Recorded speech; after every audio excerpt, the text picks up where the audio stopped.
Bom dia a todos, a paz do Senhor. Estamos aqui para mais uma lição da Escola Bíblica e eu quero falar com os irmãos hoje sobre novidade de vida.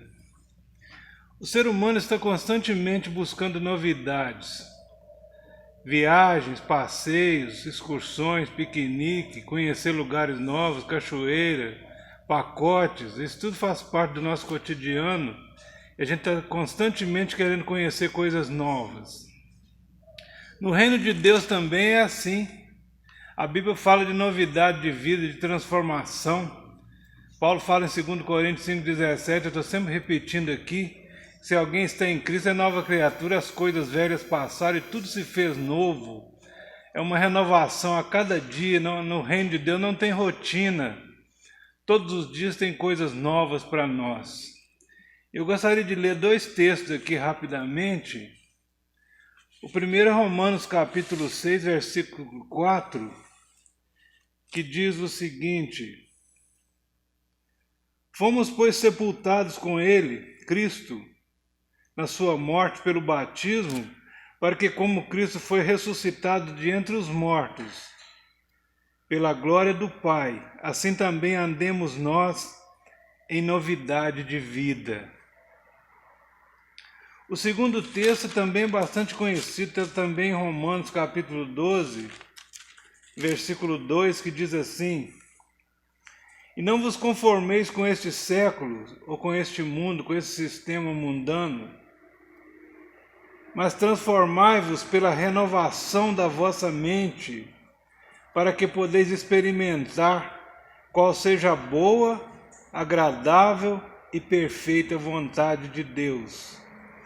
Então Deus preparou algo para nós, para que cada dia possamos viver em novidade de vida, em renovação. Esta é a vontade de Deus, a perfeita vontade de Deus, a boa, perfeita e agradável vontade de Deus, é que os seus filhos experimentem o melhor que existe a cada dia, experimentando coisas novas, renovação no Espírito Santo, e que no segundo texto que nós lemos fala da renovação da mente. Sempre que começamos alguma coisa, o início de cada coisa em nossas vidas, vem sobre nós uma euforia, que no momento gera em nós grandes expectativas.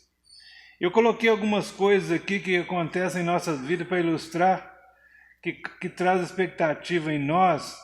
A primeira delas, por exemplo, o casamento. Quando nós empreendemos nos casar, gera em nós uma euforia, preparativos, pensamentos, planos, projetos, como vai ser, como vou fazer, onde eu vou morar, e tudo isso vem assim na nossa mente instantaneamente e causa em nós um movimento, né, quando a gente vai casar. Outra coisa pelo qual eu já passei várias vezes é um novo emprego. Quando nós arrumamos um emprego novo, a gente fica pensando como é que vai ser, como será o meu chefe, como será o setor que eu vou trabalhar, como que vai ser o serviço que eu vou fazer. E às vezes perdemos o sono à noite pensando nisso, e às vezes há uma dificuldade de adaptação. Já teve lugar que eu fui trabalhar que eu pensei que não ia nem dar conta. Tão difícil era o serviço, mas com o tempo a gente vai se acostumando, vai se adaptando, e o ser humano é criativo, a gente aprende a lidar com tudo nesta vida. Um novo empreendimento, quando estamos para montar uma empresa, algum trabalho novo, também traz sobre nós esta euforia, planejamentos, escreve daqui, risca dali, faz planos, faz projetos. Isso tudo é buscando novidade em nossas vidas, no nosso cotidiano, no nosso dia a dia. A virada do ano, ficamos eufóricos. Aliás, o final de ano provoca em nós uma mistura de sensações, como expectativa de um ano melhor. É o que a gente mais ouve. Esse ano não foi muito bom, o ano que vem será melhor, vai começar um novo ano, tudo será novo, né? E planejamento de coisas novas. Esse ano que vai entrar agora eu vou começar um regime. Eu vou emagrecer, eu vou fazer um regime, vou emagrecer. E tanta coisa que a gente planeja para o ano novo, como se tudo fosse mudar instintivamente ou automaticamente. Na verdade, onde eu quero chegar é que nós precisamos ter atitudes para mudar as coisas.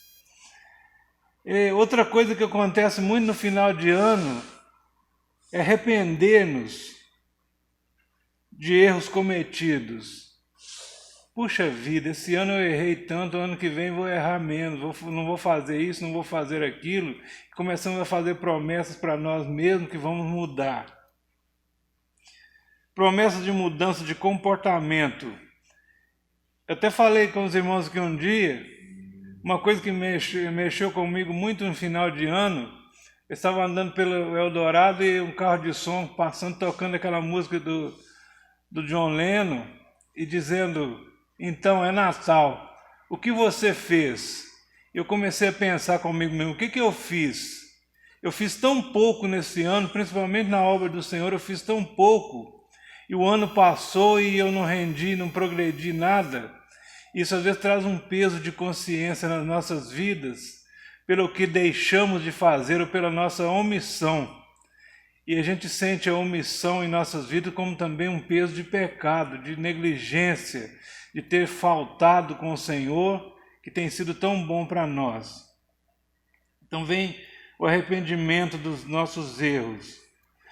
O certo, na verdade, meus irmãos, é que pode vir um ano novo, mas se não tivermos um alvo bem definido, nada mudará.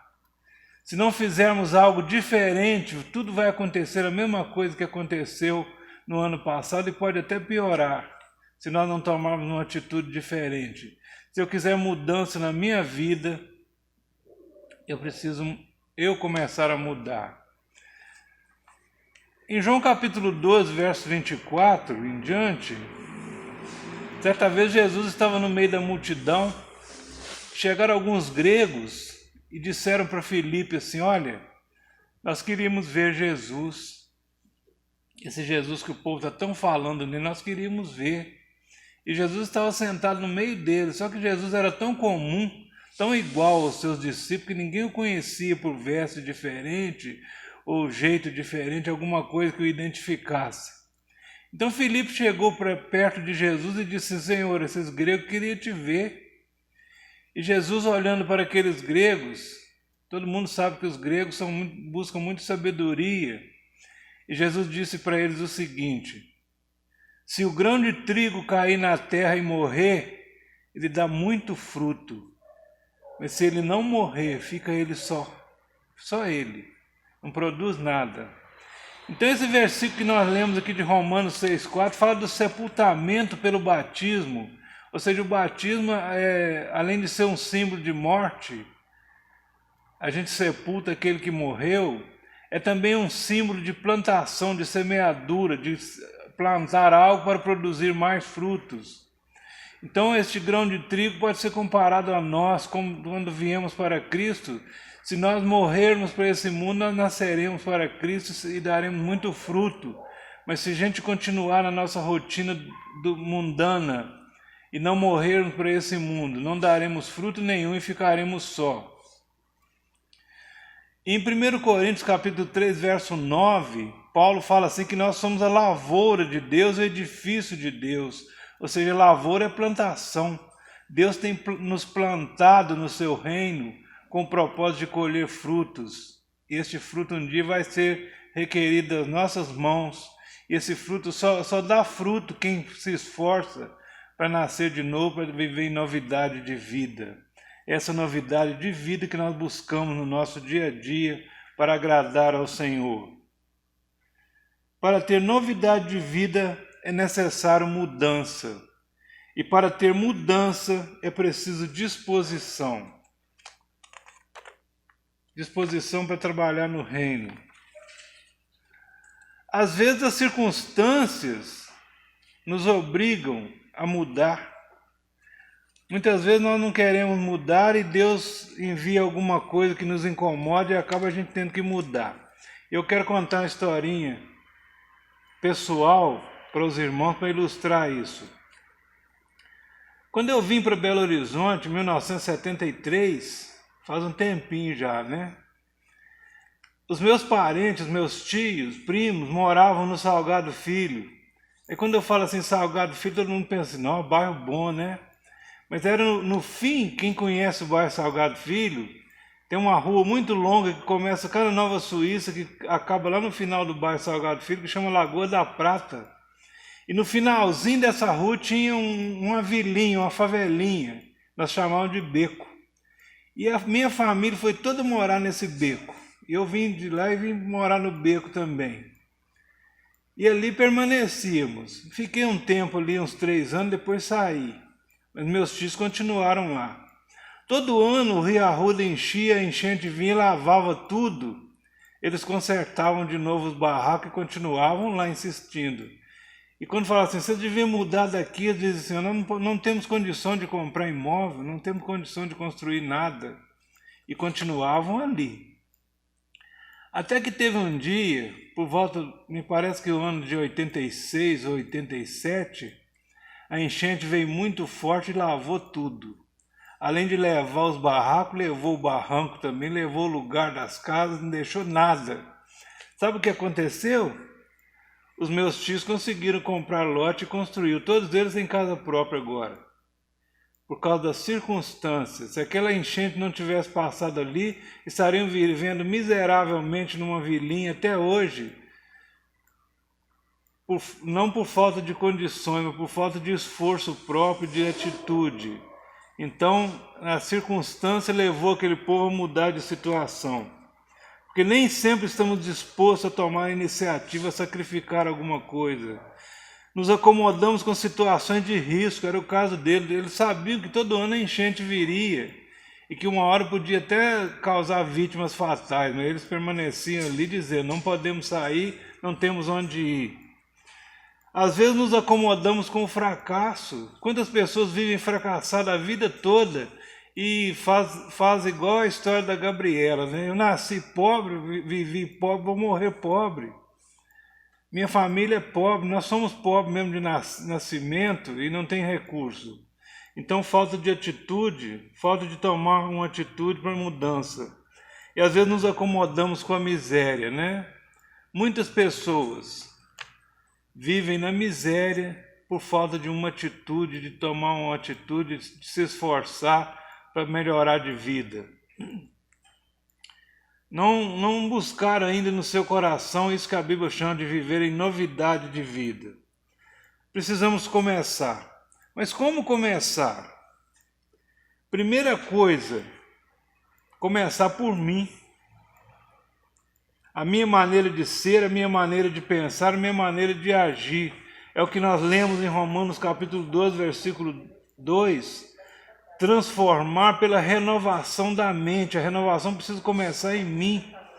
Eu preciso dar o pontapé inicial para mudar uma situação, mudar uma família, mudar uma geração. O meu filho precisa estudar mais do que eu estudei. O meu filho precisa ter um emprego melhor do que o meu. O meu filho precisa crescer mais do que eu, para que a geração vá crescendo e a gente saia dessa situação em que fomos criados. Estamos sempre buscando, o segundo ponto, estamos sempre buscando um culpado para os nossos fracassos, para justificar nossos fracassos. Nunca assumimos que a culpa é nossa. Às vezes reclamamos, assim, nunca tive oportunidade.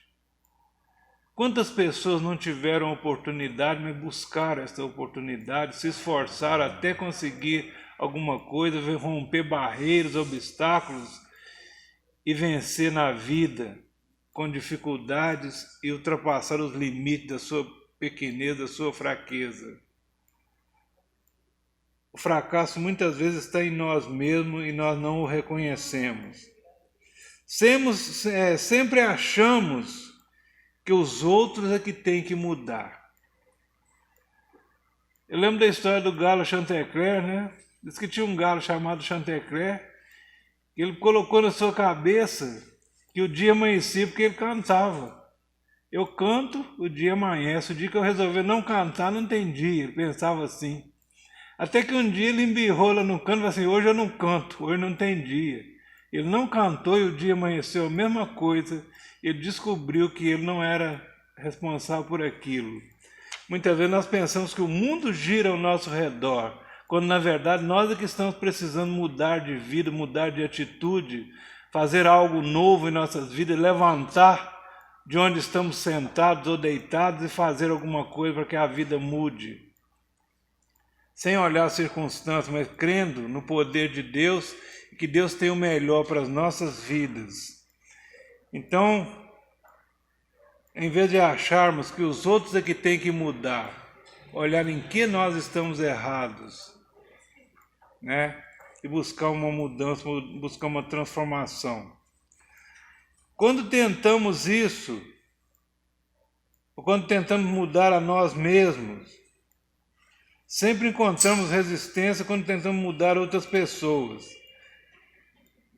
E geramos grandes conflitos, mas quando nós mudamos a nós mesmos, levamos os outros a mudar também. Quando as pessoas verem uma atitude de mudança na sua vida, quando as pessoas verem que você tomou uma posição, elas também mudam, porque senão vai ficar envergonhada vendo que você fez alguma coisa para a mudança. Tem um dito popular que fala sobre o navegante, fala assim que o pessimista, o marinheiro pessimista reclama do vento. É que muitas vezes nós fazemos.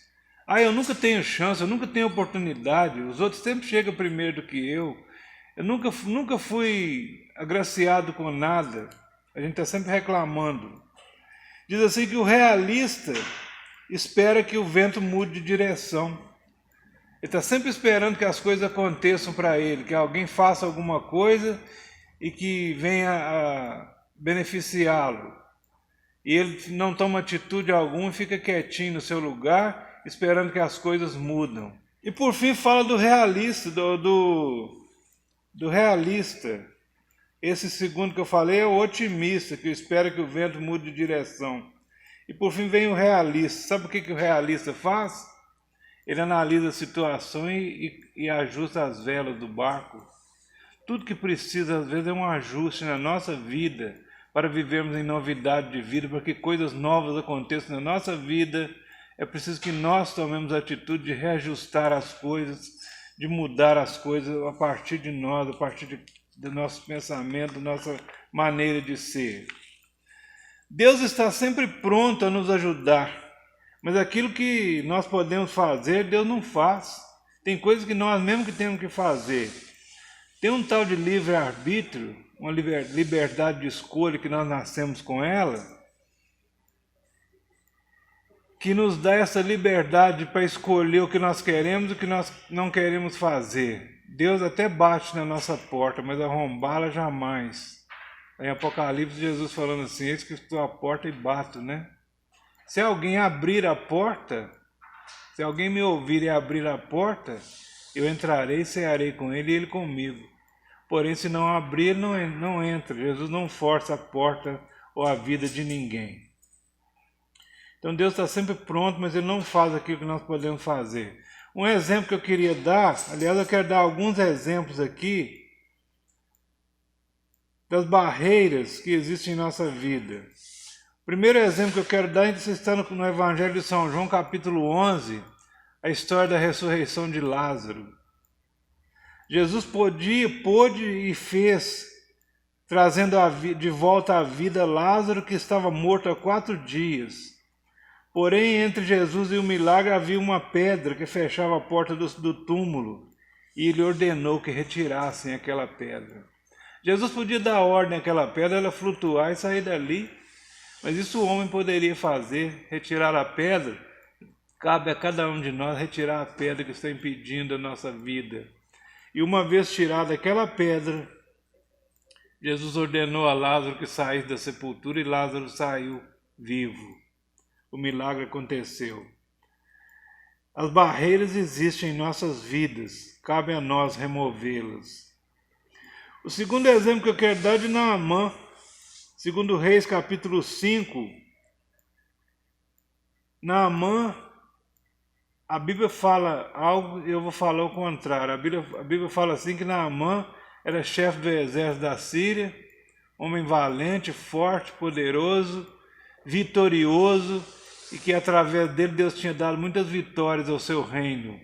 porém era leproso. E eu queria dizer o contrário, Naamã, leproso, todavia muito orgulhoso. E quando ele recebeu o recado do Eliseu, que era para ele mergulhar 7 vezes no Rio Jordão, primeiro ele ficou indignado por 2 coisas. Primeiro que o Eliseu não apareceu para ele, o profeta Eliseu. Eliseu mandou um recado e ele falou assim, eu pensei que o profeta ia se aproximar de mim, ia se curvar diante de mim, que sou um grande general, e que ia me reverenciar, e que depois ia colocar a mão na ferida e me curar ali mesmo. Mas ele nem apareceu. E quando ele chegou lá no rio, que ele viu aquele rio sujo, ele se indignou novamente e falou assim, eu não vou mergulhar nesse rio sujo.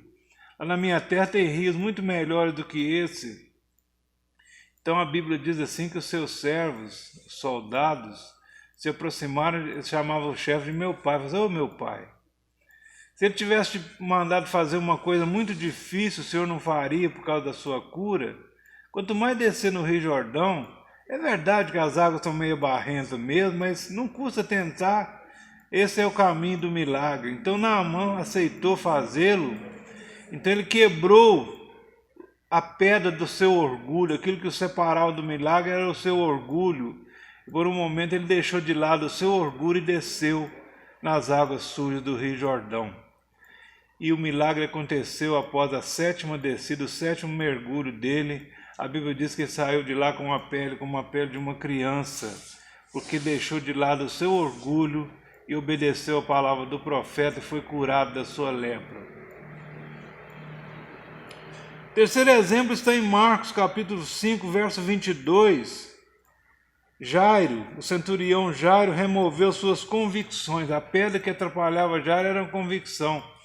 Jairo também era um chefe lá de muitos soldados, era centurião, chefe de 100. E ele tinha um certo orgulho pelo trabalho que ele fazia. Ele disse para Jesus assim, olha, eu sou chefe também, eu dou ordem aos meus soldados, eu falo para eles irem, eles vão, eu falo para eles voltarem, eles voltam. Então, reconhecendo assim que ele tinha autoridade, porque ele estava debaixo de autoridade. Mas por um momento ele deixou aquele orgulho de lado e suplicou ao mestre que curasse a sua filha. E Jesus foi lá e curou a filha dele. Depois de ter todos aqueles tropeços que aconteceram pelo caminho, que nós sabemos da história, Jesus chegou finalmente na casa de Jairo, a menina já tinha morrido, Jesus a ressuscitou para a glória do Pai. Então Jairo removeu suas convicções. Em Lucas capítulo 19, verso 1, a partir do verso 1, nós lemos a história de Zaqueu. Zaqueu era um homem, a Bíblia diz assim que ele era cobrador de imposto e era muito rico. Era um baixinho, bem invocadinho, né? Mas queria ver Jesus. Por um momento ele sentiu o desejo de ver Jesus e não podia ver por causa da multidão, que Zaqueu era baixinho. E a Bíblia diz que ele subiu numa árvore. Só ele começou já a se humilhar, fazendo algum esforço para ver Jesus. E quando ele estava lá em cima da árvore, Jesus passou e disse, Zaqueu, desce daí depressa, que eu estou indo para a sua casa. Então a Bíblia diz que ele desceu e recebeu Jesus com muito bom gosto. E ofereceu a Jesus um jantar. Ali Jesus, com a multidão, os escribas estavam no meio também, os fariseus, a casa encheu de gente. E no meio daquele jantar, a Bíblia diz que Zaqueu levantou e falou assim, mestre, acabei de decidir uma coisa. Eu vou dar metade do que tem para os pobres. E se eu tenho roubado de alguém, vou restituir 4 vezes mais. Então Jesus falou assim, hoje entrou salvação nessa casa, porque esse também é filho de Abraão. Mas o que foi removido na vida de Zaqueu, a sua avareza. Ele era rico e se enriquecia cada vez mais com a cobrança ilícita de impostos. A Bíblia diz assim que os publicanos não só cobravam o imposto que era devido, mas aumentavam para tirar lucro em cima disso e ficarem ricos. Era o caso que Zaqueu era rico. Mas naquele dia ele abriu mão da sua avareza, que era o empecilho para ele chegar a Deus. Ele abriu mão da sua avareza e recebeu a sua salvação, a transformação da sua vida, passou a viver em novidade de vida. Em João capítulo 4, a partir do verso 15, nós temos a história da mulher samaritana, que interrompeu uma amizade e aceitou ter um diálogo com Jesus. A Bíblia deixa bem claro que aquela mulher estranhou muito Jesus conversar com ela, porque diz a Bíblia assim que os judeus e os samaritanos não se comunicavam, eles eram inimigos. E Jesus, descendo um nível, chegou ao nível daquela mulher e começou um diálogo com ela, pedindo a ela água para beber. Ele começou uma conversa boa. E aquela mulher abriu o coração para o Senhor Jesus, ela abriu mão daquela inimizade que havia entre judeus e samaritanos para ter um encontro pessoal com Deus e ter sua vida transformada e passar a viver em novidade de vida.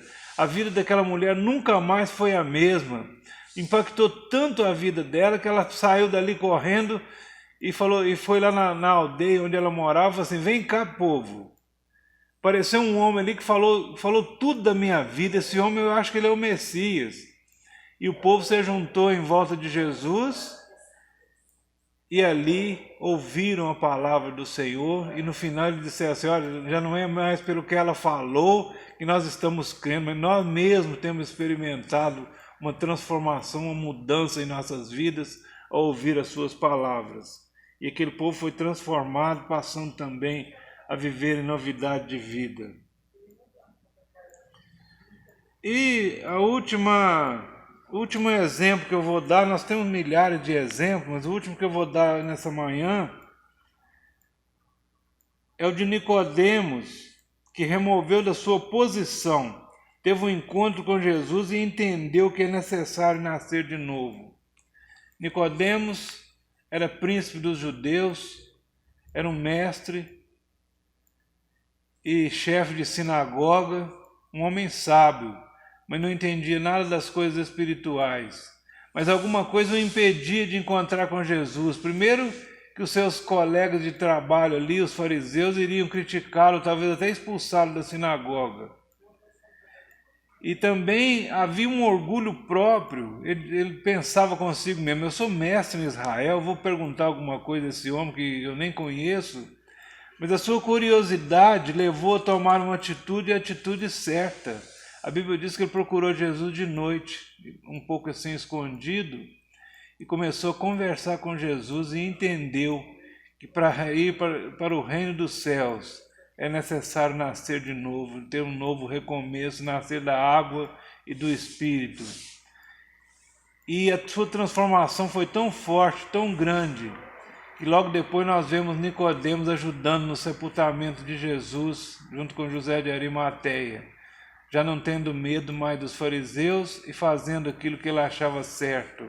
Sua vida foi impactada, foi transformada por causa do encontro com o Mestre Jesus.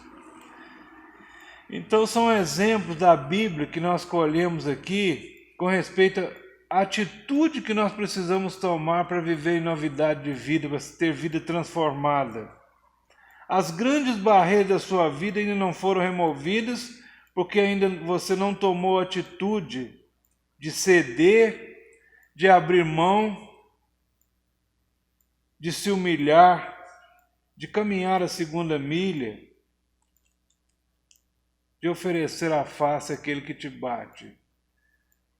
As atitudes pertencem a nós que temos que decidir o que fazer para que Deus tenha liberdade de agir nas nossas vidas. Às vezes você nem sabe o que precisa mudar, mas Deus sabe e pode te revelar, te mostrar, pode abrir o seu entendimento.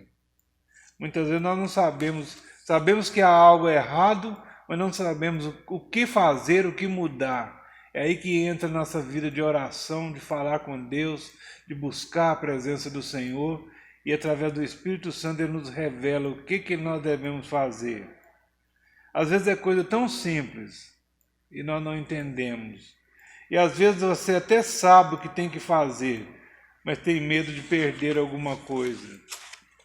Tem medo de ceder e sair perdendo. Para Marta e Maria havia uma pedra. Essa pedra que uma vez removida abriu uma porta para a ressurreição de Lázaro. Aquela pedra era um impedimento para Jesus. ela foi retirada e Lázaro foi ressuscitado. Começa a mudar a sua vida pelas pequenas coisas. Comece pelo mais fácil. Deus espera que você tenha disposição de mudar. Muitas vezes nós não sabemos o que precisamos mudar. Nós dizemos para Deus: Senhor, eu preciso mudar, eu preciso ser transformado, eu preciso que essas coisas sejam resolvidas. E Deus proverá os meios, as saídas, a direção para que nós possamos mudar de vida e ser transformados. Nossa vida é governada por uma das duas filosofias. A primeira é viver para agradar a si mesmo. Há uma filosofia atual no mundo aí que o importante é ser feliz, o importante é estar satisfeito, estar bem. É verdade, estar bem é muito importante. Mas de repente a maneira que você está vivendo, o que você está fazendo para ficar bem, não é lícito diante de Deus e não vai dar certo. E a segunda é o viver para agradar a Deus. Qual a vontade de Deus? Eu preciso saber isso. Eu preciso viver de maneira que agrade ao Senhor. A Bíblia tem um versículo que diz assim: agrada-te do Senhor, ou deleita-te no Senhor, e Ele satisfará o desejo do teu coração. Quando você se coloca diante do Senhor com o coração humilde, quebrantado, com disposição de obediência, Deus faz aquilo que você está precisando que seja feito. Já citei aqui 2 Coríntios 5,17, assim que se alguém está em Cristo é nova criatura, as coisas velhas já passaram, tudo se fez novo. O que é estar em Cristo? Quem escreveu isso aqui foi Paulo, o apóstolo Paulo. O maior exemplo de vida transformada, que homem que de perseguidor da igreja passou a ser o apóstolo mais importante da história do cristianismo, fazendo com que o evangelho da graça de Deus chegasse até nós. Ele foi o responsável pelo evangelho chegar até nós, que éramos chamados de gentios, né?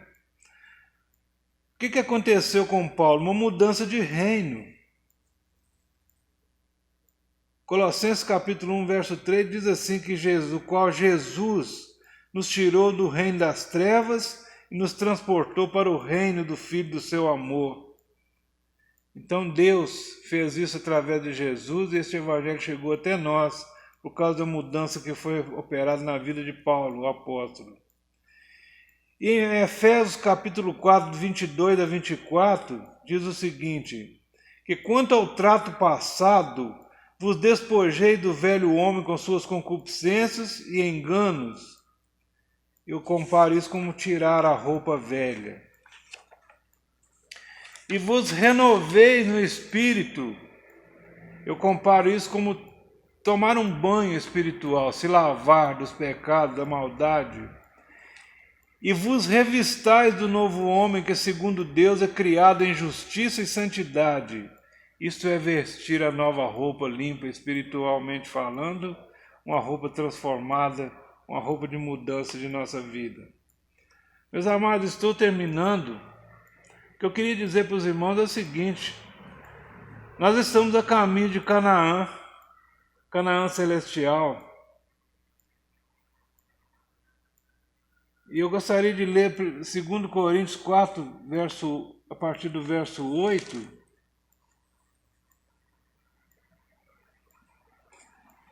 Que apesar das tribulações, apesar das lutas que temos enfrentado nessa caminhada, Paulo escreveu aqui o seguinte: em tudo somos atribulados, porém não angustiados. Em tudo somos perplexos, porém não desanimados. Somos perseguidos, porém não desamparados. Estamos às vezes abatidos, porém não destruídos. Levando sempre no corpo o morrer de Jesus, para que também a sua vida se manifeste em nosso corpo. Porque nós que vivemos somos sempre entregues à morte por causa de Jesus, para que também a vida de Jesus se manifeste em nossa carne mortal. De modo que em nós opera a morte, mas em vós a vida. Tendo, porém, o mesmo espírito de fé, como está escrito: eu criei, ou eu tenho crido, por isso que falei. Também nós cremos, por isso falamos, sabendo que aquele que ressuscitou o Senhor Jesus dentre os mortos, também nos ressuscitará e nos apresentará convosco, porque todas as coisas existem por amor de vós, para que a graça multiplicando-se, torne abundante as ações de graça por meio de muitos, para a glória de Deus. Vamos pensar, vamos meditar nessa palavra sobre renovação de vida. O que você está precisando na sua vida espiritual? Talvez você esteja experimentando dificuldades, mas Deus tem um caminho novo para você, algo novo na sua vida, que você possa experimentar, viver em novidade de vida, renovando a sua mente, como está escrito em Romanos 12, verso 2, transformar pela renovação da mente em Cristo Jesus. Que Deus te abençoe, tenha um domingo abençoado em nome de Jesus.